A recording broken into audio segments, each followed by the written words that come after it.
know what I just peeped? There was a time when music videos were so important that we would rush home from school to catch them. And the song wasn't even necessarily one we knew yet.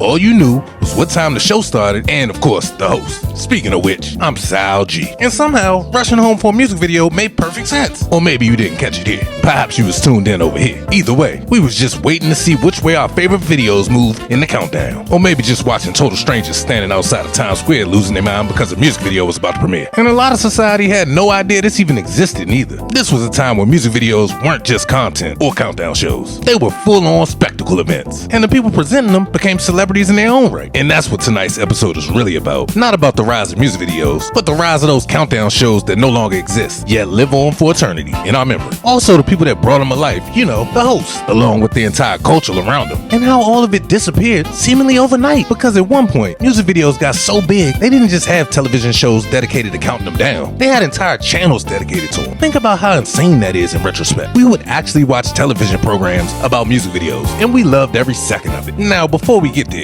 we gotta rewind, because music videos didn't begin with MTV, or BET for that matter. Apparently, one of the earliest examples was the premiere of the black music copycat himself, Elvis Presley, performing Jailhouse Rock. That title sequence became famous because it felt bigger than a normal musical performance. It was essentially a music video before anybody knew what a music video was. Then, in 1965, Bob Dylan shows up with Subterranean Homesick Blues, where he just stood there flipping cue cards. No dancing, no action scenes, no special effects. Just Bob Dylan standing there like the viral dude with the sign from Instagram. Yet somehow it became one of the most influential music videos ever. And then a decade later, Queen drops Bohemian Rhapsody in 1975. And suddenly artists, and of course music companies, realized, oh, we can make these things cinematic. And suddenly the visuals mattered now more than ever. The song wasn't enough anymore. Now we needed theatrics. The music video itself became entertainment. Then MTV airs, and MTV changes everything. MTV didn't just play music. MTV made music fun television, but there was one major problem. Early MTV didn't exactly embrace black artists. The channel leaned heavy towards rock artists. Well, that was until the Michael Jackson effect happened. You see, Billie Jean became too massive to ignore. The audience wanted it, the labels wanted it, hell, everybody wanted it. And Michael's success helped force MTV to finally open the door wider for black artists, which in turn changed the channel forever. Now here's where things get interesting, because MTV made music videos fun, but Michael Jackson made them appointment viewing, and those are not the same thing. You gotta understand, before Thriller, Michael had good videos, but after Thriller, the man completely lost interest in reality. And thank God he did, because suddenly music videos became events. Entire families gathered around the TV for a music video, not a championship game, not a season finale of a TV show, a music video. While I'm here,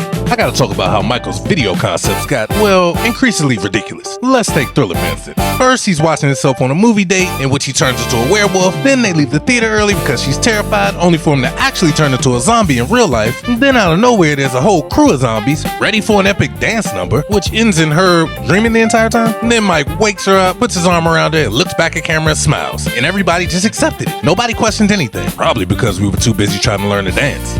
And then came Bad, then Black or White. In Black or White, we can't just breeze past because that face morphing sequence looked like science fiction in 1991. I know today just about anybody can do something similar on a smartphone while arguing in the comments section. But back then, people thought they were witnessing the future. And then somehow, Michael got even more unrealistic. Because the movie Moonwalker is technically a movie. But if somebody asked me to explain the plot, I'd immediately pretend my phone died. Because random things happen. Then for some reason, Joe Pesci shows up with a ponytail. And out of nowhere, Michael turns into a spaceship without explanation, which somehow rescues the children. At that point, I just had to admit to myself, reality left the chat. And sitting right in the middle of all of this madness is Smooth Criminal. Here's the crazy part. Smooth Criminal wasn't originally made as a music video. It was created to be the climax of Moonwalker. Then, it was later edited into the standalone version we know today. And that's why, in my opinion, Michael Jackson did for music videos what Michael Jordan did for basketball. He didn't invent it. He just pushed it so far ahead that everybody else had to catch up. Then something happened.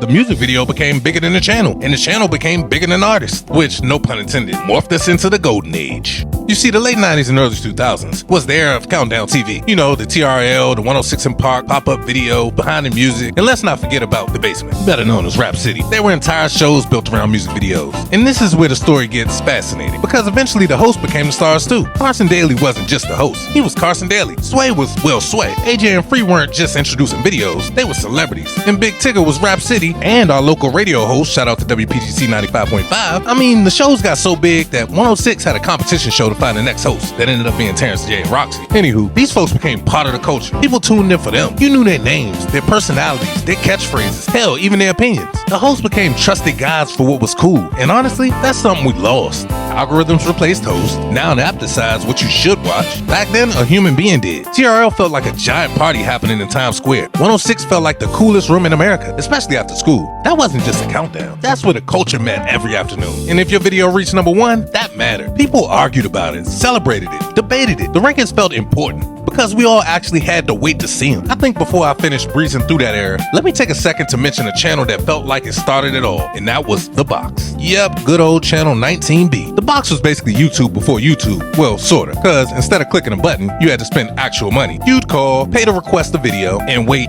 sometimes forever. Which is hilarious, because now we complain about a 5-second ad to watch it for free, when we used to pay money to see videos of songs we already owned. Crazy times. Okay, back to the golden age, because at this time in the early 2000s, music videos budgets exploded. Record labels started spending movie money, actual movie money, millions, for a single music video. And if we're talking about giant budgets, we gotta go back to Michael, because Scream happened, not the movie. The music video with Michael and Janet Jackson. They had spaceships, massive futuristic sets, one of the most expensive music videos ever made. And honestly, you can see every penny. But eventually, that entire ecosystem started collapsing. Not because music videos got worse, but because waiting disappeared. And of course, the ultimate villain, the internet, showed up. Then YouTube, then streaming, then social media. And suddenly, the countdown shows had a problem. Their entire business model depended on anticipation. But how do you build anticipation when everybody already has access to everything? Why wait for TRL? Why wait for 106 in Park? Why wait for a premiere? Why wait for Carson? Why wait for AJ and Free? Why wait for Terrence and Roxy? The second a video dropped, you could watch it yourself. And in turn, the countdown show lost its purpose. And once the countdown shows disappeared, something else happened with them. The hosts, the VJs, the personalities, the shared experience. I mean, music videos still exist. And don't get me wrong, great ones get made too, but the culture around them changed. And that's why I miss that era. Because there was something magical about racing home to watch the countdown show, finding out who was #1, arguing with your friends about it the next day, watching music videos become moments. And somewhere out there, Channel 19B is probably still playing music in my head. And honestly, I'd rather watch that than spend another hour deciding